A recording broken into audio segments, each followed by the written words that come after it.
Aingavade. One night in March 2014, I tried provoking the hacker. I sent a private message to Emily's account. "This isn't funny. You're scaring me." I hoped to elicit a response. I did, but not the kind I expected.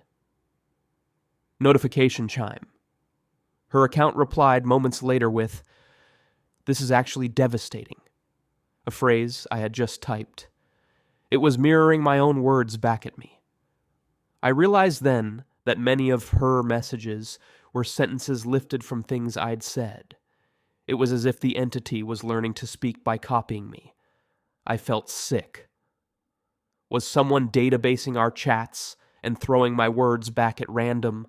Or was Emily trying to communicate, but only had our old texts as a dictionary? The thought made me dizzy. Aingavade. April came. The messages grew more unsettling. Notification chime. One afternoon I got a message that just said, "freezing," except spelled in a fragmented way, Freezing. Freezing. I stared at that word, and an awful image seeped into my mind. I saw Emily trapped in her totaled car on that winter night of the crash, her lips blue, body pinned and freezing cold. That single word was the first original word she had sent, not one of our past messages, and it terrified me. I had nightmares for weeks, nightmares of Emily in an icy wreck, or her ghost shivering beside my bed. By May, I was exhausted and paranoid. I'd wake up to new messages at 3 a.m., random bits of text like parts of our old conversations about mundane things, but out of context, they read like gibberish or eerie non sequiturs.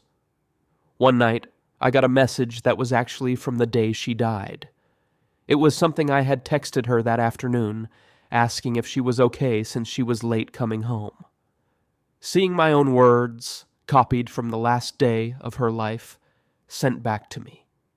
It broke something in me. In reply, I got a chilling phrase about walking, referencing a plan we had to go walking in the park that evening. That was our plan before the accident. Why was she bringing it up now? I couldn't breathe. That was it. I decided to memorialize her Facebook page, basically locking it as a legacy account. Up to then, I resisted doing that because it felt like killing her again. But I hoped it would finally put a stop to whoever was behind this, or lay her spirit to rest, if it was her.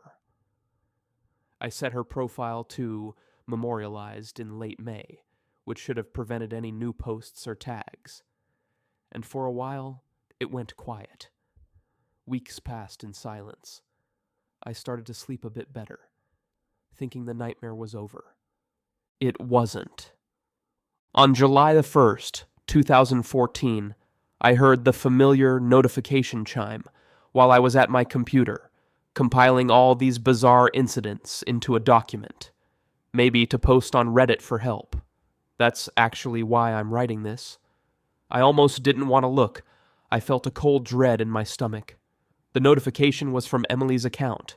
How? Her page was supposed to be locked down.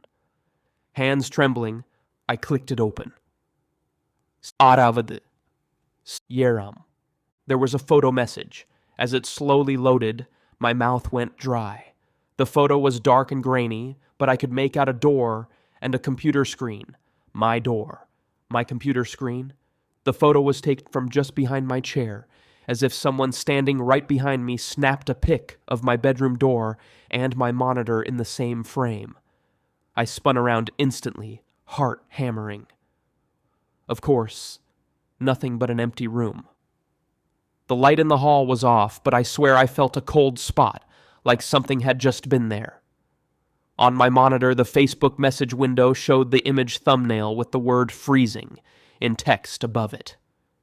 That's when I noticed the bedroom door in the photo was open. In real life, I had closed my door. I was sure of it. A wave of nausea rolled through me. The message had been sent 3 hours ago, just sitting there while I was writing this account.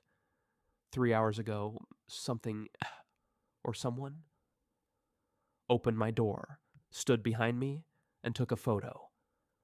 The realization hit me like an ice bath. I don't know what to do anymore. I'm typing this with shaking hands. I have no rational explanation.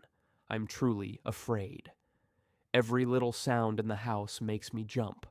I'm afraid to look at Emily's chat window, afraid to see a typing bubble or another message appear.